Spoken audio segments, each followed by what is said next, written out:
Val, how are you, sir? I'm good. How are you?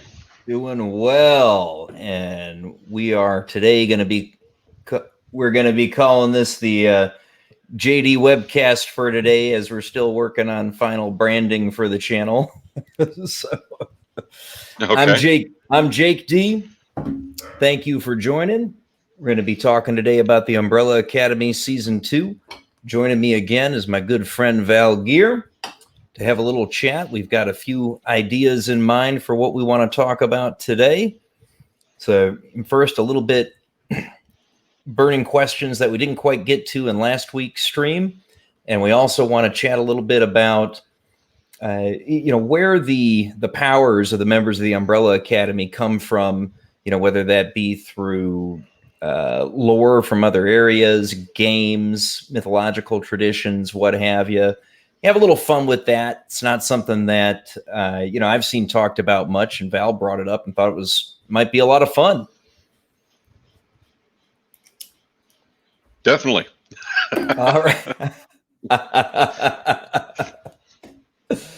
So something I was thinking about that you and I were talking about previously, Val, was Hargreaves' speech right at the beginning of the last episode of season 2. And, reset it for you.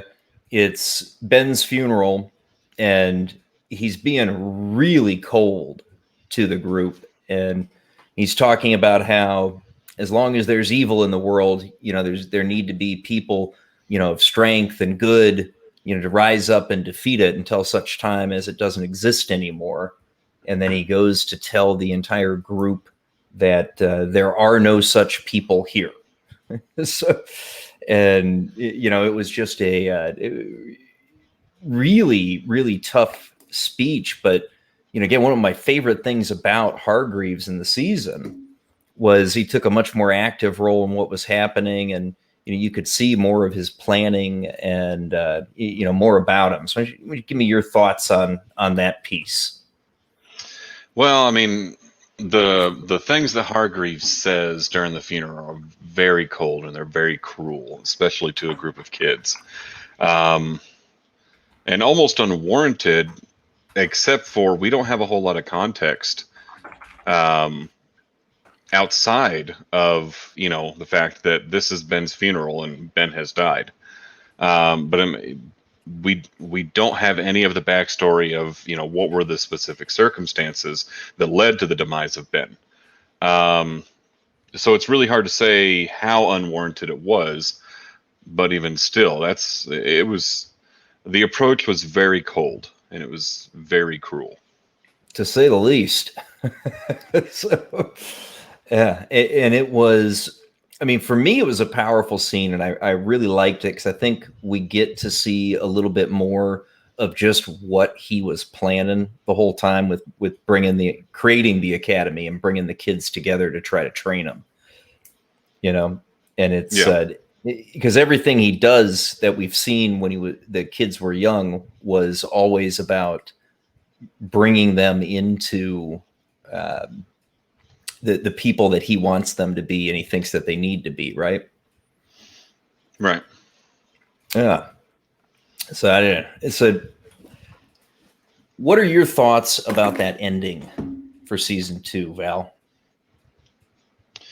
Um, you talking about with the Sparrow Academy Yes, and sir. the meeting everybody in the Sparrow Academy and this is not your home. Oh, specific thoughts. Really, the main thing that's been going through my head is what is the floating green cube? Because I Yes. really want to know. The curiosity is just nagging at me. Some of the other things to note: Ben is there, which is interesting. Um, None of the silhouettes up on the balcony seem to resemble the outline or profile of any of the Umbrella Academy. And it kind of, this is something you and I've talked about before.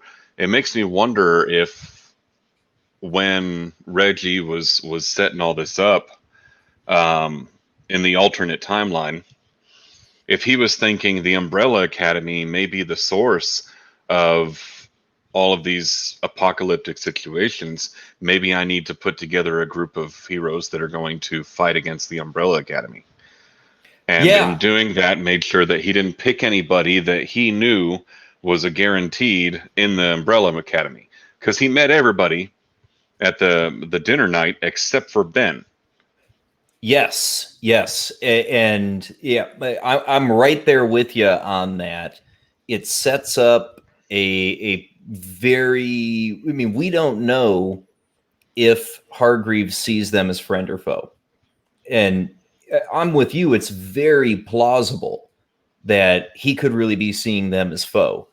To your point, the Apocalypse and Doomsday were both the fault of the Umbrella Academy, at least indirectly, right? Right. And we know that Hargreaves is aware of and planning for and trying to avoid the apocalypse. So, I mean, it seems pretty sensible that if he thinks he's identified the cause, then he's going to take steps to avoid it. Right. Yeah, I mean, it harkens back to season 1 in episode 10 of season 1, when he's escaping what is presumably some sort of apocalypse on his home planet, which we now, of course, know he is legit an alien in a very, sort of Men in Black type scene. He takes off his mask and, we see something very, very alien underneath it. And of course, he kills the Majestic 12, which, that was a lot of fun. Well, at least 11 of them. Yeah. Well, presumably he was number 12, right? Yeah. So, yeah, I mean, all of that being set up, it really kind of makes you question what will happen at the beginning of season 3, because it could go any number of ways. It could be, there's going to be a big fight between Sparrow Academy and Umbrella Academy. Or God, it I could would be love that. It would be interesting, but in order to really appreciate that sort of fight, we're going to have to get more backstory on the Sparrow Academy and get to know all of the members. Otherwise, I mean, if they just drop it at the beginning of season 3, if they just drop us right into the middle of a fight between 13 of these superpowered beings, we're going to immediately back the Umbrella Academy because those are our heroes. Those are the ones we've been following for 2 seasons. And we're not really going to have any, what's the word I'm looking for? We're Investment? Yeah, that's a good word. We're not going to have any investment at all in seeing the Sparrow Academy succeed in any kind of way. Yes. Yeah, no, absolutely. To your point, we have no idea who they are. I mean, Ben's there, but that's not our Ben, right? Right. It's a Ben that was raised completely differently under completely different circumstances. He doesn't know any of our heroes that we've grown to know and love over 2 seasons. So presumably he's got the same powers, but other than that, it's not the guy we know. Now, here's something I had thought about. So, the Umbrella Academy Ben is gone. Yes. Done and gone, never coming back. And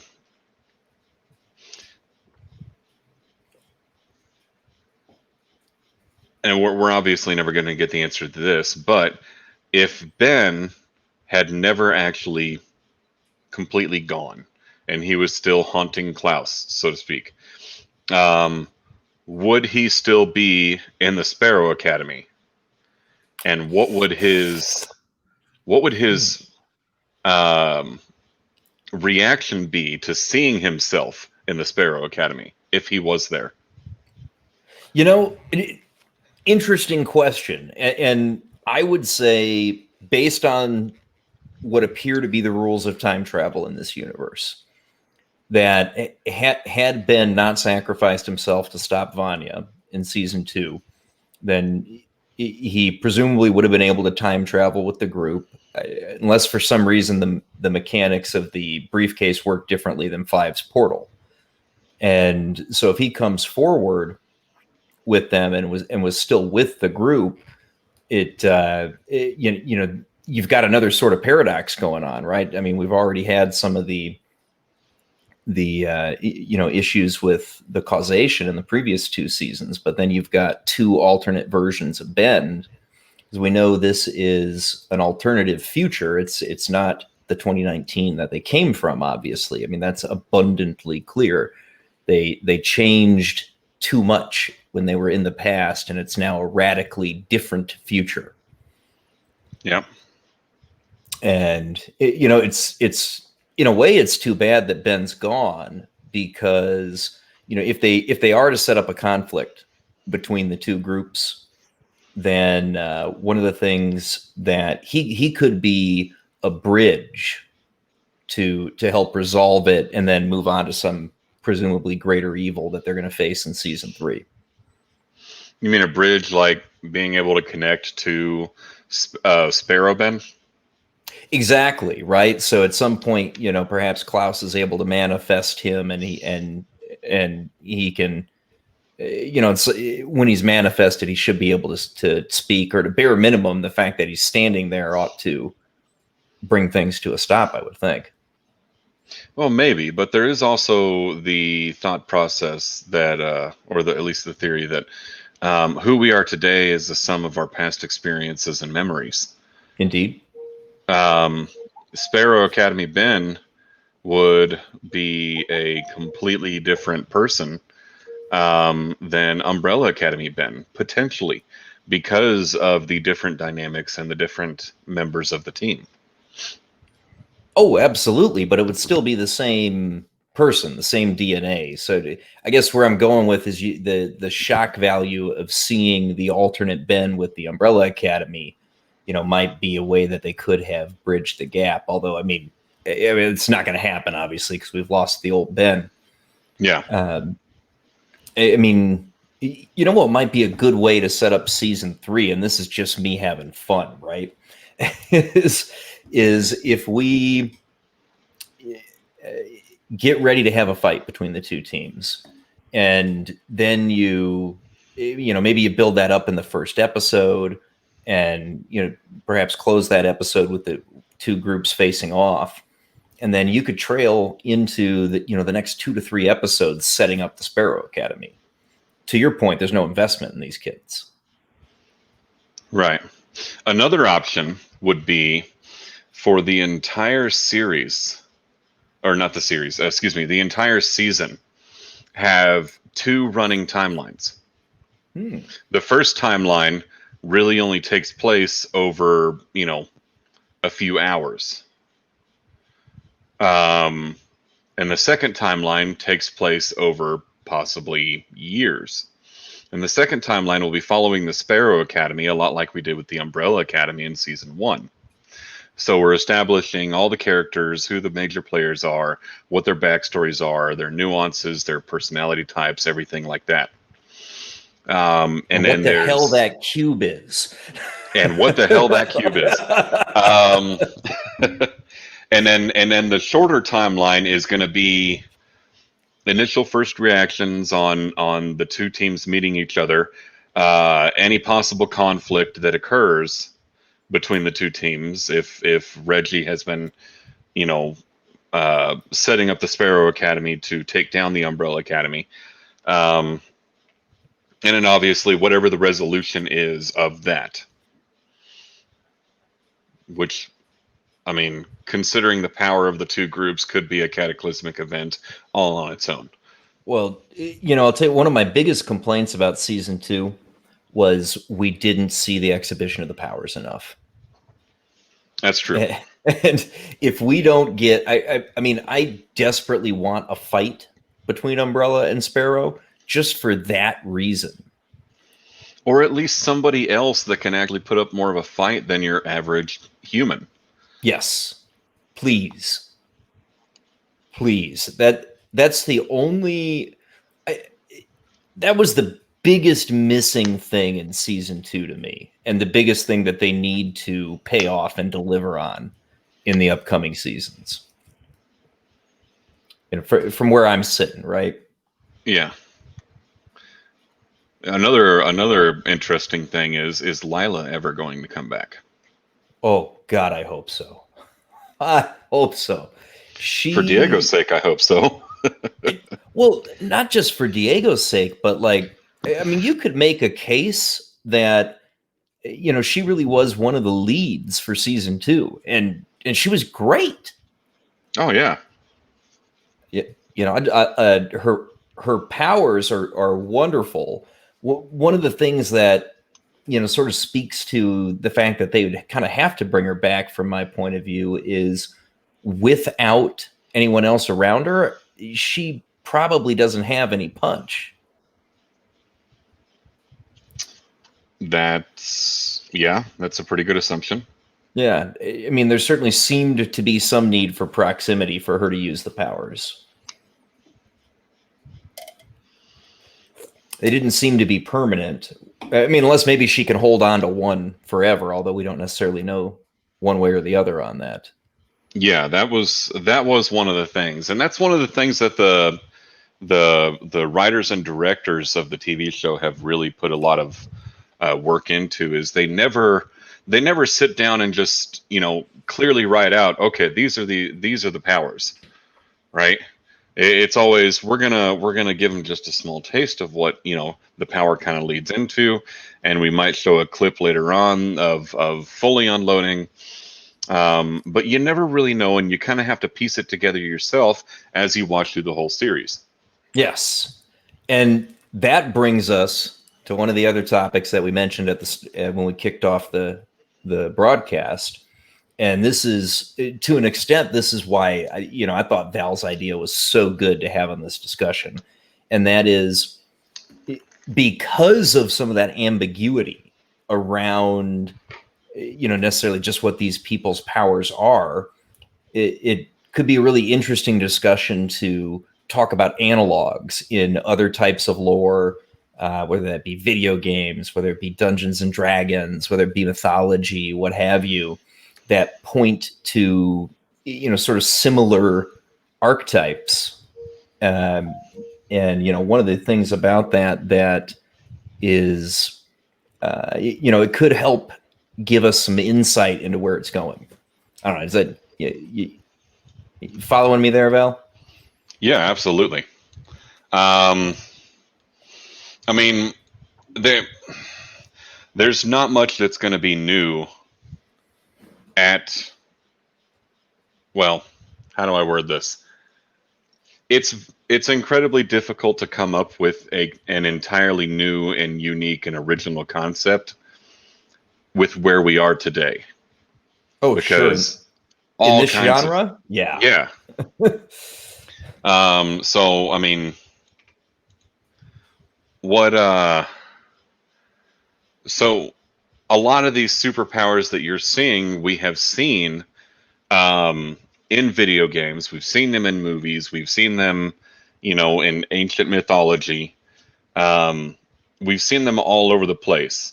And so, one of the things I like to try to do is just kind of draw comparisons and see what relates to what, and what was different and what was the same, and you know see if you have this new character that you think is unique that ends up being a carbon copy of something somebody else came out with, years and years ago. Absolutely. Yeah, and this was a lot of fun. Val thought of this idea a couple days ago. We've both been kind of ruminating and trying to come up with our answers for how this applies to each member of the academy. And we're gonna hit each other live with this here, because we kept it to ourselves intentionally to hopefully have a little bit more fun discussion on it. So let's start with Luther. Where would you say he is most drawn from your point of view? So Luther is one of the toughest ones in the category, in my opinion. Um, because here you have this person that is very strong, extremely strong. Um, the disfigurement that's has more to do with the past and not the character itself. I mean, it is still part of the character, but the disfigurement does not necessarily relate to the superpower, right? I tend to agree with you there. Yeah. I mean, the one thing it Um, may have done was enhance it, if it did right, anything. right. But the power was still there. He was still, freakishly strong. Um, and so just being very strong and very good at fighting, that kind of that's way too broad of a spectrum, you know. And to go into any deeper into Luther, you're gonna and this is just where my mind went when I ended up, creating this idea. You'd have to go into the personality of Luther. And so looking at the personality of Luther, Luther is, Luther's been a protector. Luther has um well, I mean, mostly a protector. He does go on the offense sometimes. Um but he's very big into internalizing his own pain and issues, like we saw in the fight scene. Yes. Hurt me, right? I want to feel um all the pain. Want to feel all the pain, and um that speaks almost to a martyrdom, Sure. you know um not that what he was doing there was being a martyr, because yes, that was all of his own pain that he was trying to put a physical form on rather than an emotional one. But he is the person that's ready to take all the damage, right? He's the person. Yeah. He's Yeah. He And definitely fits into the prototypical, if you're talking in the video game world, he's some type of tank, right? For right. people, I imagine most people who listen to this will be familiar with what we're talking about there. So he certainly sort of falls into that general tank category. I agree. Yes. And having set that premise, I thought it was very, very close. Berserker fits his fight style. So some sort of barbarian berserker fits his fight style a lot more. But I think with his personality, he'd be a lot closer to something like a paladin.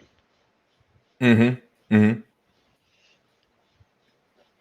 Sure. So if you're looking at it from a Dungeons and Dragons, World of Warcraft type perspective, that sort of tradition of the paladin, I mean, definitely, I get where you're Well, coming even from. there, you'd have to separate those, because a traditional D&D paladin is going to be charisma based, and that is Sure. not Luther's greatest strength. His greatest strength is his strength. He does have charisma, but it's not a significant amount. Mm-hmm. Um, so I like what you said about the WoW paladin. Yeah, WoW protection paladin would kind of fit. And I understand completely why you came up with that answer, and I'm going to go with a little bit different approach to describing Luther. And to me, while I agree he's got the personality of that type, when I watch what he does, and I get a very, very Hulk vibe off this guy. Incredible Hulk from Marvel. He feels a lot like that to me. And one of the things that leans me in that direction versus more of a fantasy type hero, like where you're going, is because it seems like as he gets more amped up, similar to what you see in the Hulk, he seems to become tougher and perhaps even stronger. And what I point to back that up is you look at the battle at the beginning of season 2, where he takes an RPG off of his back and the dude doesn't even move, right? Yeah, Yet, except to like stretch and roar a little bit, but yeah. yeah, right. I mean, his body doesn't even like push forward a little bit. He just takes the RPG on his back and you know, Yeah. and which is tougher than you see him being in the very immediate past. As you're going through season 2, it's less than 10 days before that, and he's clearly not as resilient in different situations. He gets, when he's in the fighting ring, for instance, he actually takes a lot of, relatively superficial, I suppose, but he takes some blunt damage when he's fighting in the ring. You see him spitting blood like crazy. He's not particularly getting hurt, but he's certainly taking a little bit of damage. And, you look at... He was bruised after that fight. Right. And then, you look forward to the ultimate ending to the season that we got, where, the handler comes in and guns him down. And, so I'm looking at that, and it seems like, depending on the situation, his resiliency and his strength seem to change. And so that's why, to me, I draw a lot of parallels to the Hulk. Okay.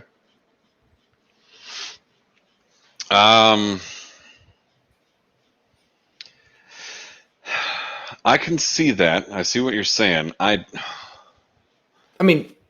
to the level of the Hulk. Don't get me wrong. He's obviously not that strong. But right. Right. The Hulk always struck me as the berserker, the barbarian type of person. Sure. And loss of control is kind of implied with that. And we've never seen Luthor lose control. And maybe that just goes back to, we haven't really seen him fight with his full force yet. But which is such a shame. Yeah. But it kind of raises the question of, can he lose control, and what does that look like, and does it look like destruction on the scale that you would expect from somebody like the Hulk? I hope so.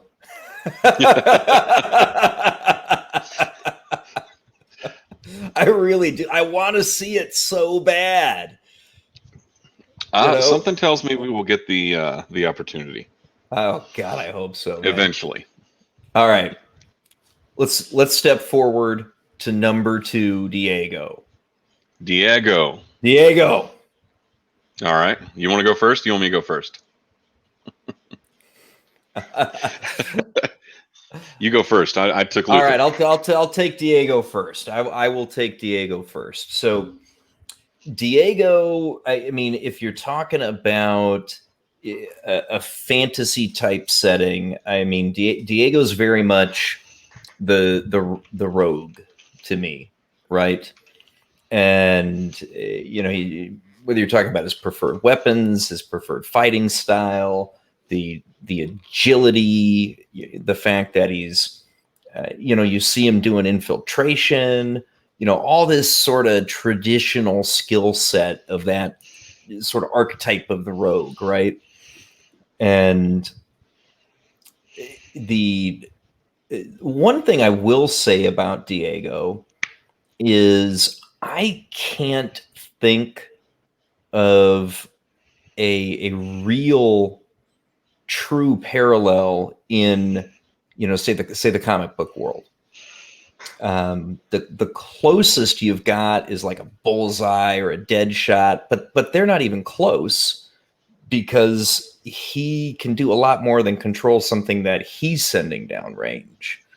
But it's also not telekinesis at all. Or at least it doesn't seem to be. No, it seems like it's a vector and velocity manipulation. Right. So if you were to try to put a name on that power, it'd be kinetic kinesis. Maybe. which almost sounds redundant, but it kind of makes sense. That's as good a name as I can think of. We need to remember that, kinetic kinesis. Well, fortunately, this is being recorded. There we go. TM, Val Gear. There we go. Uh, I'm gonna have to Google it. Let me see if that's a thing. Yeah, but I mean, granted, I'm not. I read a lot of Marvel when I was a kid. I read a lot of DC. I didn't branch out much beyond that, but I can't think of sort of that It's a comic book book. series. It's a book series. There's a book series called Kinetic Kinesis. Or no, hang on. There's a book called The Kinetic, and it's Kinesis book number 2. Okay. So, Hey, you need to just trademark that right now. yeah, I know, right? Time's running out. But I mean, I don't know of any. I can't think of whether we're talking mythology. Like in mythology, you can kind of look at Hercules for Luther, a little bit of a parallel there. I can't think of anything in mythology for Diego. I can't think of anything in comic books. He is one, contrary to what we both agreed at the beginning, that I don't see a good parallel. He does seem to be somewhat unique. He is pretty unique. I'm going to agree with you that Rogue is probably the closest parallel you can draw. And not even so much with his power, but with his skills. Yes. He's definitely an infiltrator. He's sneaky as hell. Hand-to-hand fighting, off the charts. A Cuban exile known only as Diego. And you don't see him showcase his abilities all that often. No. And to, that great an extent. Although we did get two. I mean, even though you say that, in a way, he's almost the one that we saw the best in this season. Right? Because we did get those two scenes. Yes, we did get the two scenes. The first one being the big fight scene at the beginning with all the bullets. Well, okay, actually, I'm thinking of 3 scenes. So there's and the spin move and the bullets all turn around and shoot the guys that were trying to shoot him. Right. So yeah, there's that one. There's the introduction to the fight scene with Reggie. Where he throws the knife and Reggie dodges it as the knife curves and hits a pillar that's a very clear 90 degrees to the right. And then who did that? That's an excellent question, but we haven't seen Reginald actually show any powers. We haven't, but why would Diego have done that?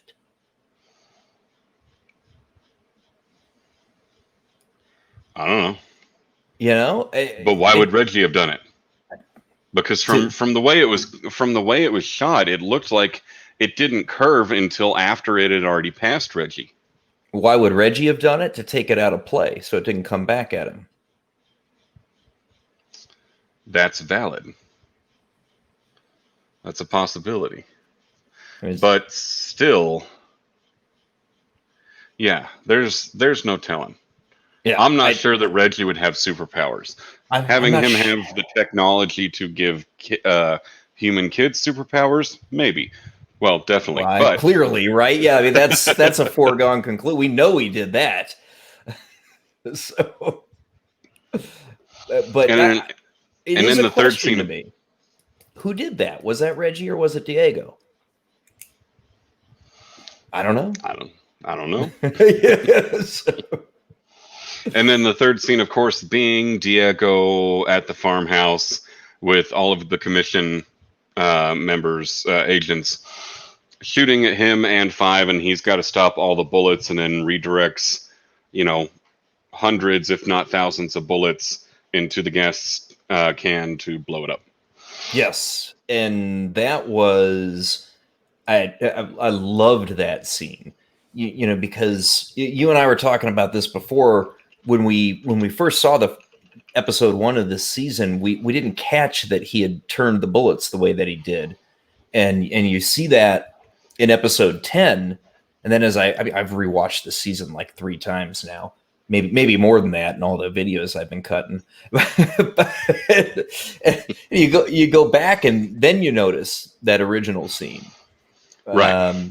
but that was I think most people, that was the first time they really noticed Diego using his power to the greatest extent we've encountered so far. I don't want to go so far as to say to the greatest extent possible, because who knows what's coming, right? Right. So one of the things I wanted to bring up before we moved off of Diego and him being, similar to a rogue from like Dungeons and Dragons, is one of the things to note about Dungeons and Dragons rogues is there is a way to build them so that they do have a limited set of spells they can cast. Mm-hmm. So I don't know if telekinesis or something, similar to telekinesis would be one of those. I'd have to look it up, but that's always a possibility. There you go. He's a fun character, and him and Lila just top notch this season. Definitely. Can't say enough good about the both of them. All right, moving on to number 3, brother. Number 3. Now, I always get them confused. Is number 3 Ben or Klaus? It was Klaus. Klaus. Okay. So number 3, Klaus. And here's where it gets kind of difficult. I mean, I don't know. Luther's, I think, is still the toughest one to nail down, but it's a question of whether you're going to go with the source material or the TV show. And since we're mostly talking about the TV show, that's what I'm going to stick with. Yeah. The source material just muddles things up with this topic. So Klaus seems like your stereotypical necromancer almost, except for without calling forth ghouls and skeletons, seems more prone to calling forth spectral beings, geists, ghosts, that sort of thing. Yes. Yeah. It a necromancer, but he can't bring skeletons to life, right? Which is a traditional necromancer power, particularly in that sort of D&D tradition. But then again, maybe he can. We haven't seen it yet, I grant you that. And it's not like we've seen him come into contact with that many actual dead bodies. So that could be... Yeah. That could be a nice evolution of his power going forward. That's I don't know. I mean, I think it'd be interesting to see it as an evolution, but I think it would be taking the Umbrella Academy as a whole and kind of a little bit of a wrong direction based on what they've been doing so far. And it would be a little macabre for this show. Yeah, just a little bit. Yeah. So, I would. I mean, we have just fair. enough of the darkness that we need watching 5 go on a killing spree.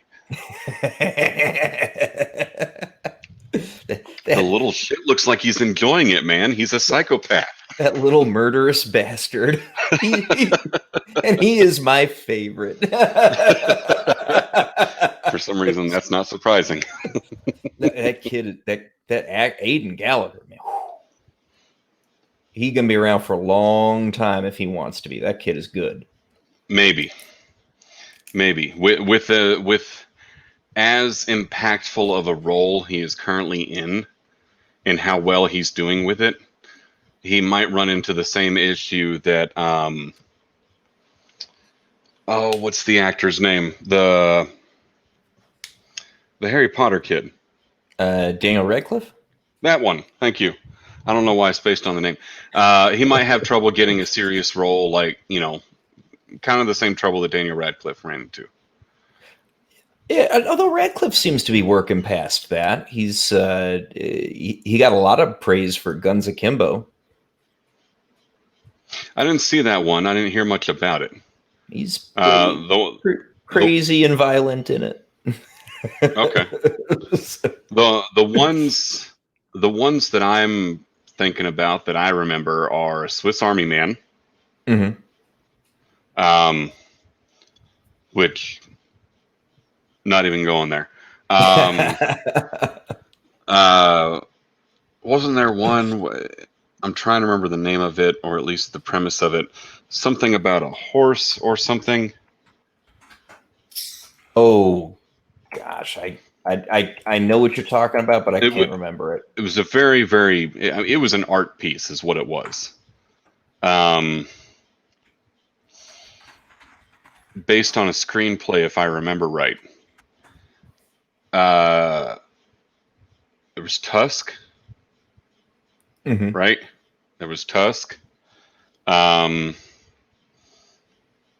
and I mean, none of these movies did very well.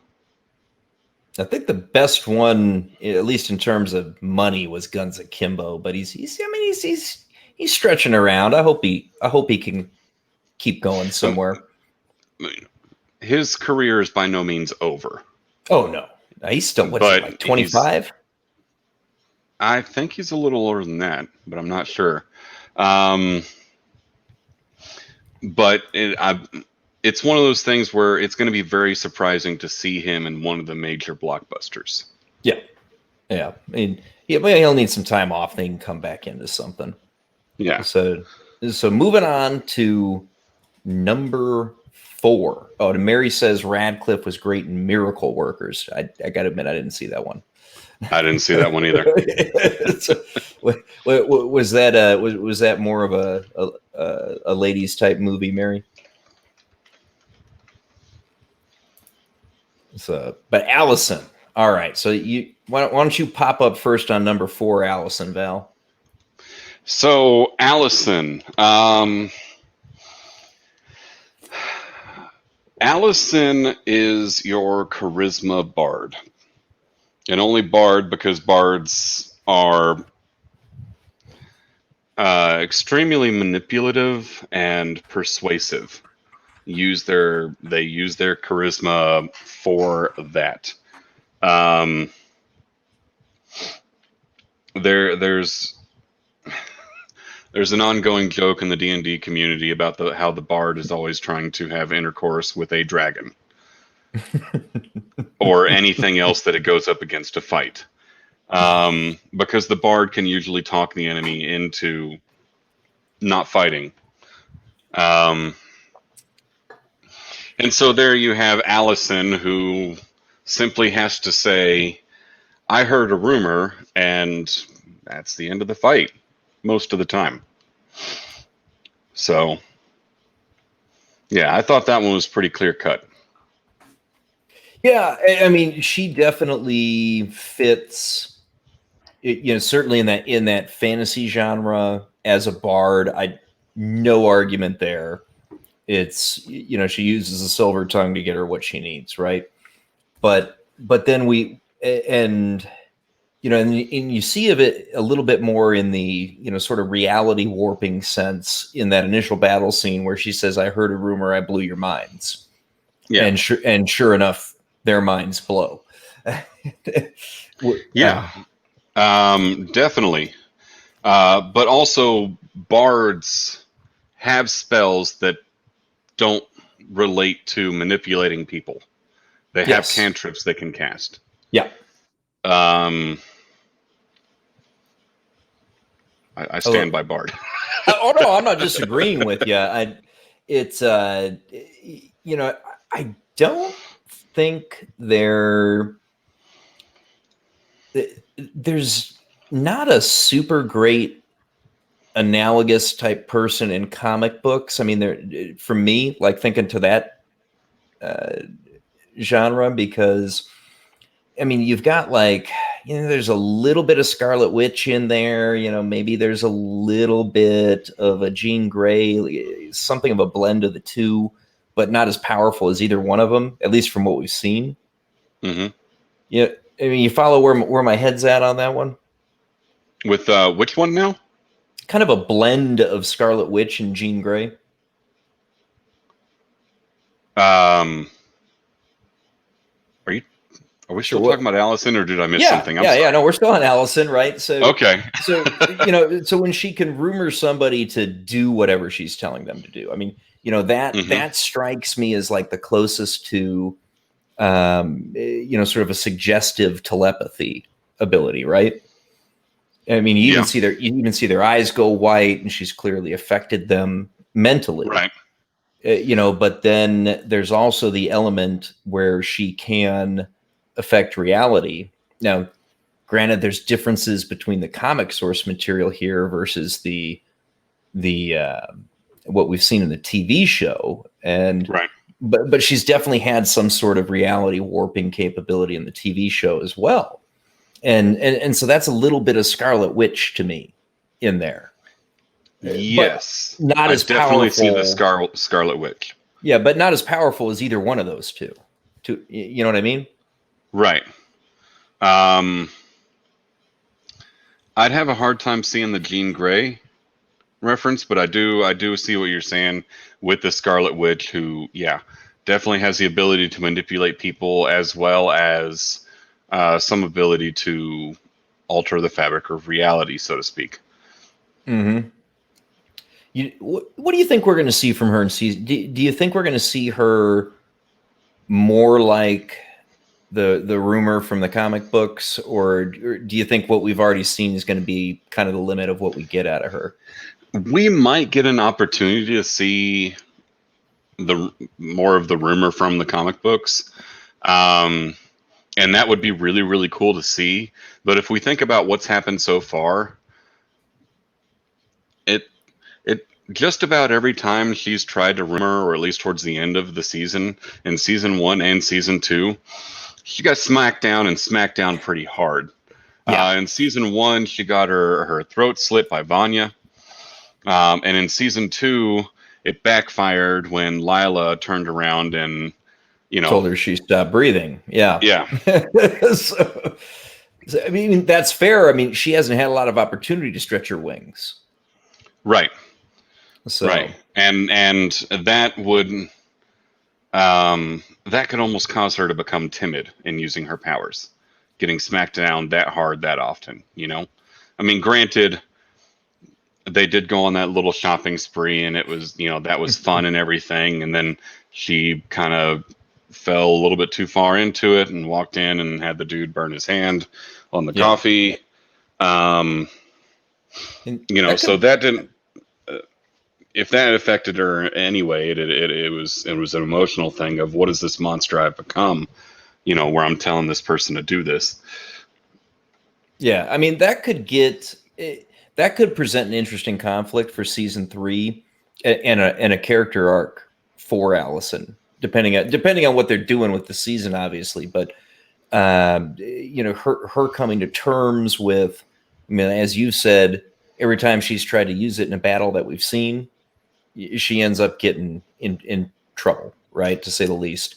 And she's also got to deal with the fact that, as we saw from the shopping scene that you referenced, that when she does use it, it's a bit of an addiction, uh, and she crosses a line, right? So that could present a good internal conflict for her in season 3, and if they could give her a bit of a hero's journey arc related to that might be a good approach to her for the next season. Oh, definitely, definitely. So yeah, I don't know. Yeah. And it's 3 people watching, so they're probably not listening to us. But hey, if you are,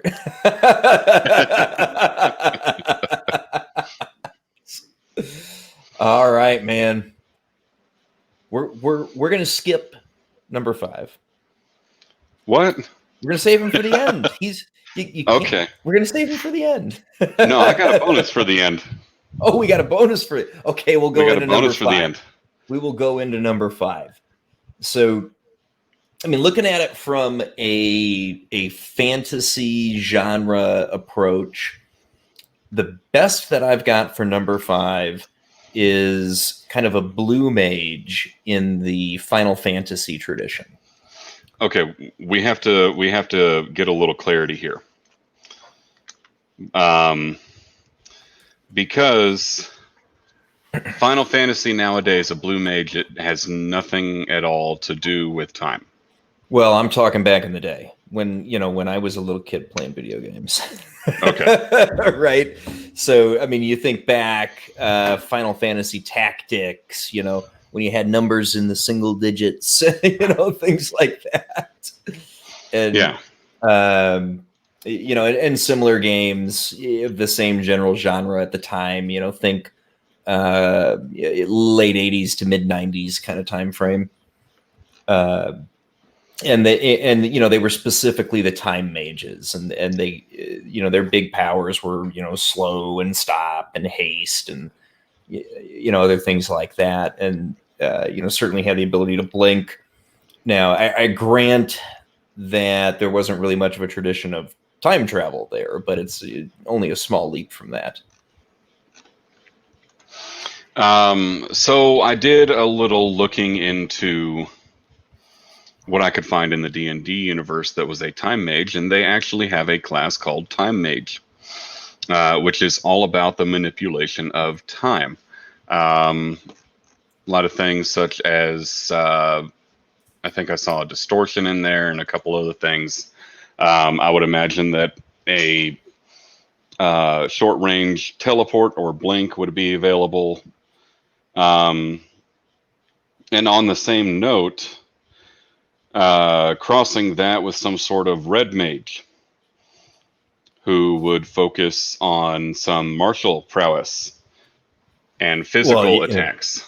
Yes, because 5. I'll tell you that is one guy that I would not want to cross. Yeah, no, he's a murder machine. So yeah, I would have to settle on red mage because most of his killing is based on physical attacks. Yeah, well, he's not killing anybody with his time powers. That's for sure. Right. So he's using the magical abilities more as a tool than an actual weapon. His weapon is all in his, sword or whatever. So yeah, I would say he's red using. mage. Yeah. Well, I mean, he uses anything he can get his hands on. I mean, we saw him use little pens like this to kill people at some point during the show. Yep. That guy is. Well, I mean, he calls himself possibly the most deadly assassin in the time continuum, and I ain't gonna argue with him. Oh yeah. I mean, I think back to that dancing with myself scene from episode 9. That was fun. That was just good fun to watch. Yes, I had to think about it for a second. Yes, it was.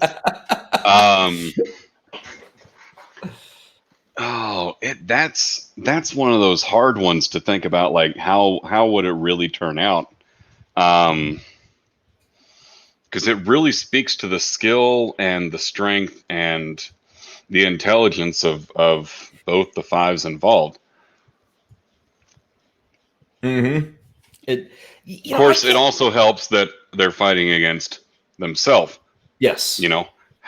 Where would I go? How would I attack myself? Which I think is exactly why they're able to keep up with each other with the blinking. They never, ain't nobody's getting away from anyone.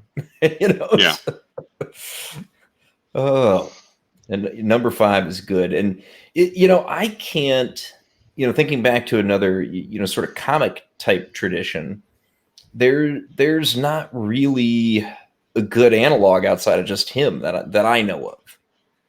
I mean, is there anybody that you can think of that, otherwise a similar power set? Like 5? Mm-hmm. I mean, I know people who've done it with technology, but not with an innate power. I want to see. I want to say that I've seen something like that in certain cartoons, like kid cartoons. Um,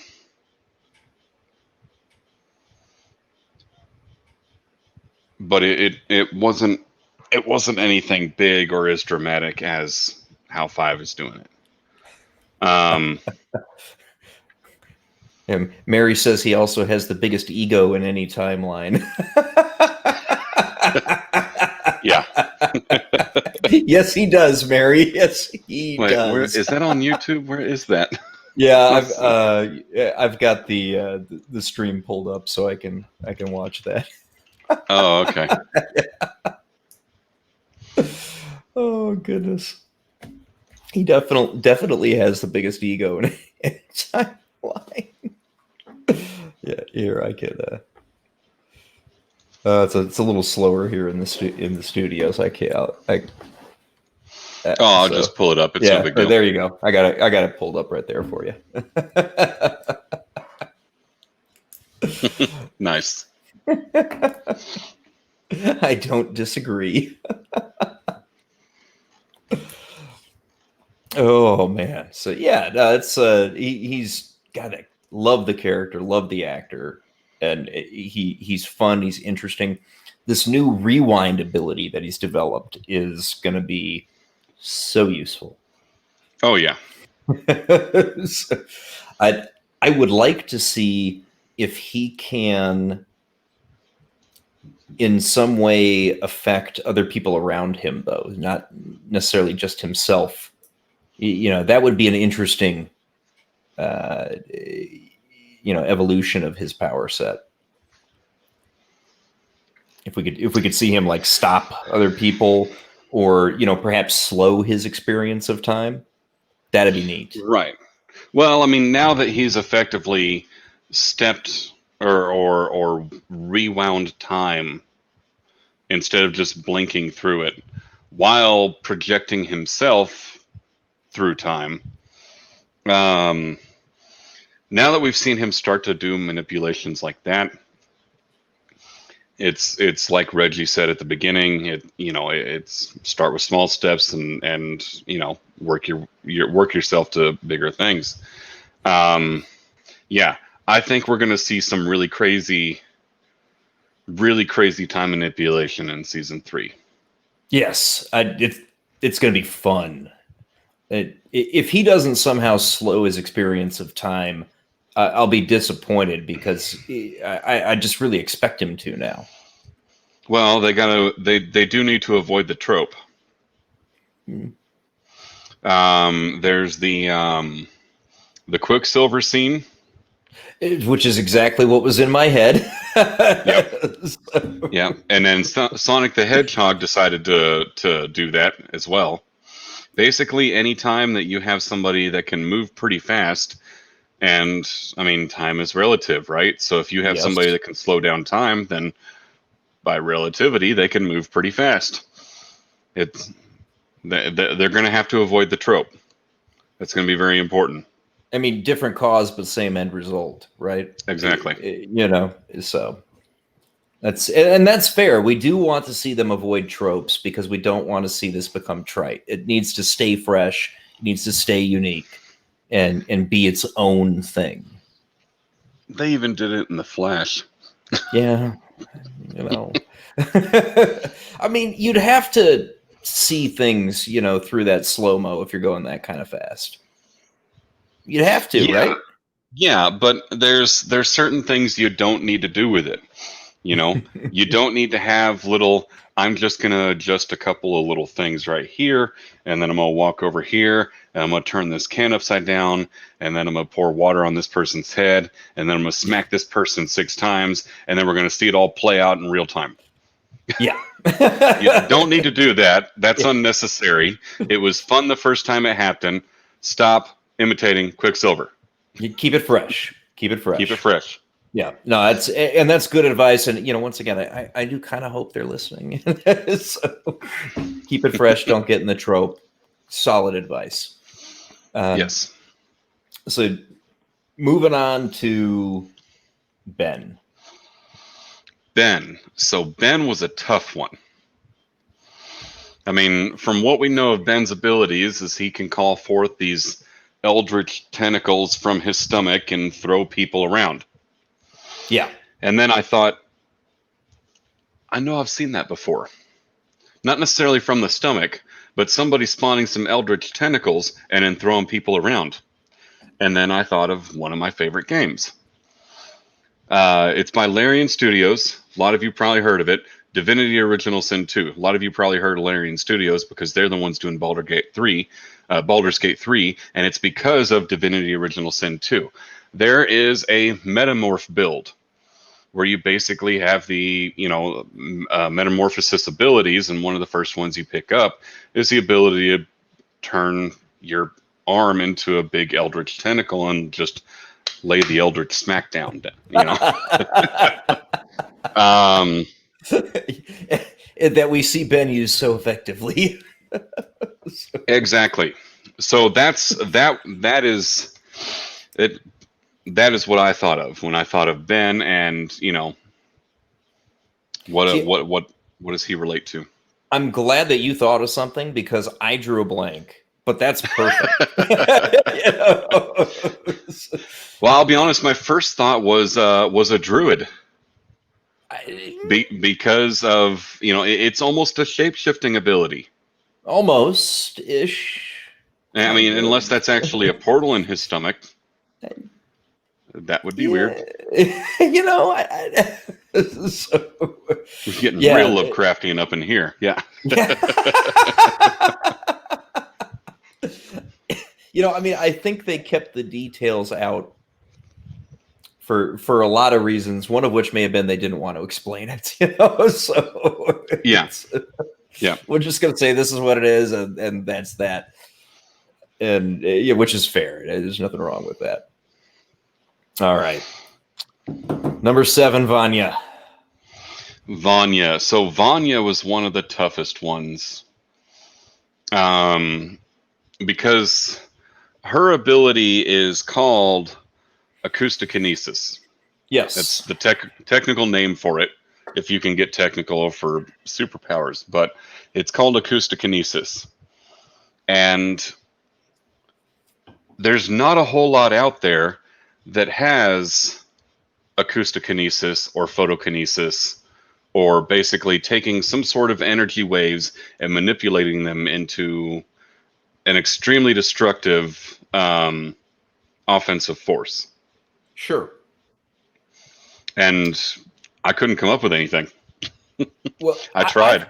I've got 2 from the comics tradition that are similar, but not quite the same. And that's they're both out of Marvel, Banshee and Havoc. Oh, if we're talking about Marvel, then I would have gone with Susan Storm. Well, I mean, Sue Storm. It's Photokinesis. Yeah, I mean, which is it's akin to it, but it's not quite the same. Whereas Banshee and Havoc, both of them are well, Banshee in particular is using sound, including the ability to fly, and uses it in a very offensive manner. But of course, in his case, though, it's really like a scream as opposed to more of the Sue Storm type, push it out of you kind of deal. Right. But we don't see I mean, I may be wrong here, but I don't recall seeing the manipulation of the sound waves themselves to do other things besides projecting a force. We have not seen that out of Vanya. No, doesn't mean she Banshee. can't. Oh, out of Banshee. Yeah, no, he didn't. Yeah, he can't do like the explosions like Vanya can, and creating a field like we saw Lila do. Yeah, right. He can't do that. That's why I said it was the closest. So, Fair. You did say that. It's yeah. I mean, it's not a perfect analog for sure, but it was the closest I could think of. Yeah, that's fair. That's definitely fair. Um, But if Vanya you is so unique, and I love how the character was created. yes, yeah, the power set is great. I'm a big fan of it. The strength and potential that it's got is very cool. And when we see Lila turn around and use it in a defensive manner and then immediately flip it back in an offensive manner, I mean, that was some cool exhibition of just what it can do. And that was that very fun to me. Yeah. Hopefully we get to see Vanya doing some more of that in season 3. Yes. Yeah, it would be very cool if she really needed to use that defensively. Because it would mean they're actually going to be threatened by something, Right. So the bonus. Remember, I said I've got a bonus for the end. You did mention that. Lila is the bonus. Lila's the bonus. Lila is the bonus, and I already have an answer. Do you? And you may disagree with this. All right. Lila is the blue mage. Okay. Because in modern day Final Fantasies, so like the to name specifically Final Fantasy 14, which is the MMORPG. Yeah. A blue mage is a class that is a caster class, and it's all about learning spells from creatures out there. You go out adventuring, you're killing something, you see that something cast a certain spell, because everything can cast spells in Final Fantasy, right? And as soon as you see that spell cast a certain number of times, then you can cast the spell. Yes. A blue mage is the mimic of spell casting. There was a character in an older Final Fantasy game, Gao, that it was that's what he did. He had this ability called Rage, and you'd I forget which number it was. It was the one with Kafka. Okay. And Gao would jump into the enemies to learn whatever their special abilities were. He'd come back a few fights later, and he's learned whatever it was that the enemies could do. So he was the original blue mage. In the Final Fantasy 14 tradition, as far as I know, yes. I don't remember anybody doing something like that before that. And it's the same thing that you had in Final Fantasy 7 with enemy skill materia. Okay. You remember that one? Yeah, I remember that one. Did they bring that back in the remake? Kind of.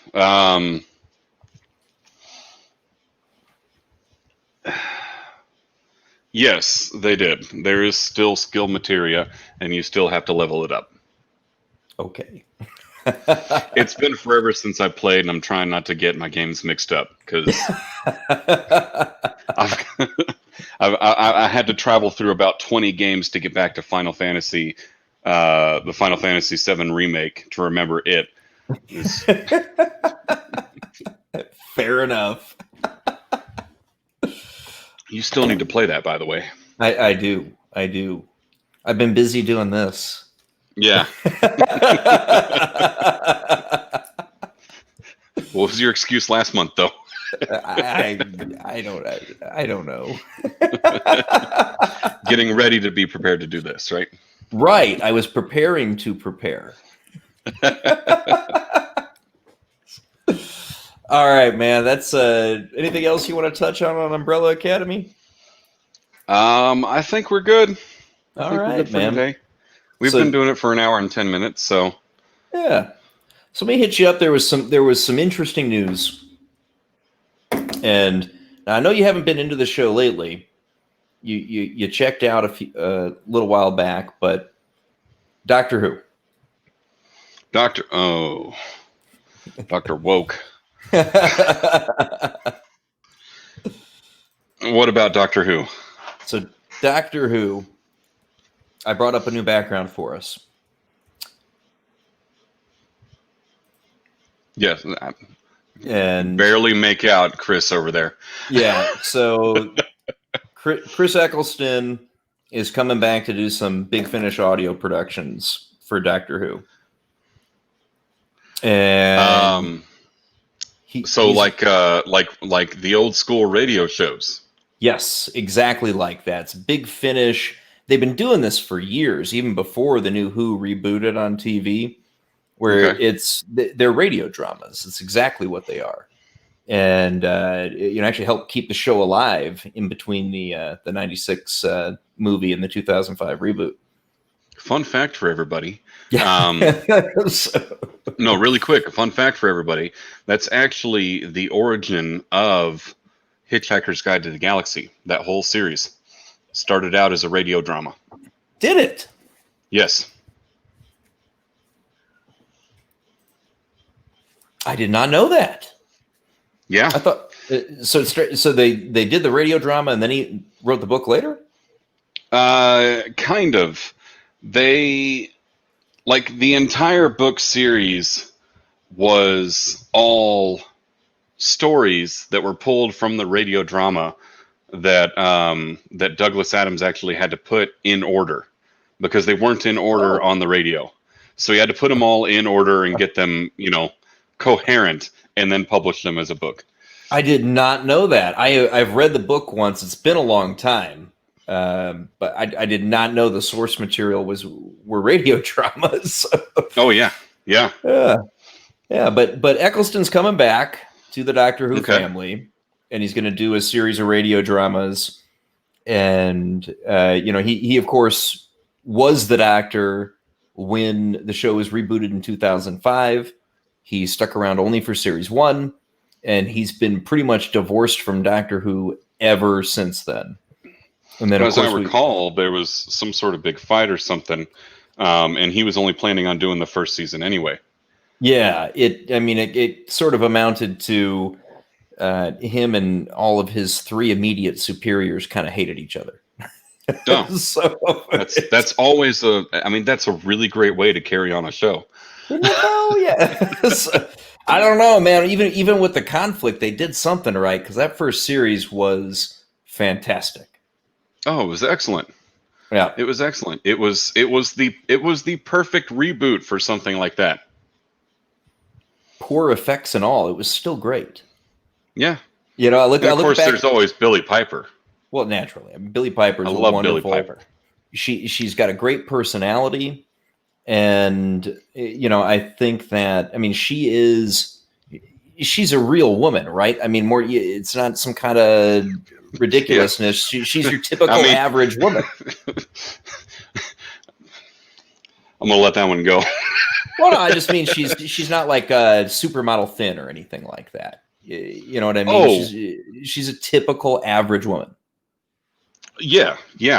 I think she's great looking, but that's just Not, my not opinion. speaking to whether she's good looking or not. Just she is absolutely. But yeah. I mean, even that first episode, Rose. I mean, the story holds up today, even if the effects don't. I was rewatching it, and I couldn't believe how horrible the. Well, I mean, this was what, 15 years ago? 15 years ago. 2005? Let's see, what else was happening in 2005? Wasn't that right around the same time that Star Wars Episode 2 was going on? Yeah, roughly. Yeah. Yeah, we know how much they love their CGI, don't we? And it didn't hold up the test of time either. I No, mean, it didn't. one of the things that was good about that, though, is it really bridged the old and the new series. Because one thing the old series was never famous for was super great special effects. Right? I mean, let's be Right. honest with ourselves, right? It was the storytelling, it was the acting. You suspended disbelief for the poor effects. I mean, you did, Oh yeah, right? and the great costumes. The great costumes they did do well with the costuming. Yes. But so I mean, it's kind of exciting news. But to your point earlier, it does not help the fact that the show is now Dr. Woke. And Right. it's, I mean, I personally, I think they've got to cancel it, Val. They got to kill it. We're going to have to wait 10 years. Somebody can bring it back. Maybe they can convince somebody to do a 60th special. But other than that, this thing needs to rest.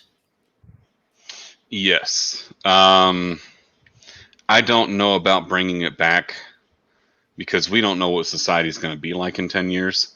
And I don't see it getting any better. That's dark and it's grim, I know, but I mean, that's just my opinion. Well, let's assume we're still all here and we want to be entertained by shows, Yeah. Yeah. I don't see the agendas getting better, and I don't see the political correctness getting better. Yeah. There's no telling what's going to happen in a decade. But as far as this radio drama and the initial question, I think it's got a lot of potential, and I'm very excited to see what comes out of it. Outstanding. I've always kind of gone back and forth about how to pronounce his last name. I personally chose Cleston, but I've never heard the guy pronounce it himself. So, fair enough. I mean, as far as I know, it's Eccleston, but stand prepared to be corrected. yeah, that's one of those things. I'm sure I'm wrong. It wouldn't be the first time, but neither would it be for me. So, all right. Well, I think that's going to be a wrap for today. But just want to start by saying thank you for those of you who joined and those of you who are watching on the replay. Val, do you have anything you want to plug before we close? I do not, but I appreciate the opportunity, sir. Thank you for having me on. Absolutely. So, if you've stuck around and watched the stream this long, number one, thank you. Number two, please do like the video if you did, and share it with your friends if you think they might enjoy us chatting back and forth, jawing a little bit about the Umbrella Academy. And please do consider subscribing to the channel. As a new creator here on YouTube, those things and adding comments to the videos are sort of the number one ways that really help me reach a wider audience in order to grow the subscriber base and continue to produce and improve the content that you're watching. Thank you again for your time today. Val, have a good day. Chat, thank you for joining. We'll talk to you later. Thank you all. Good night.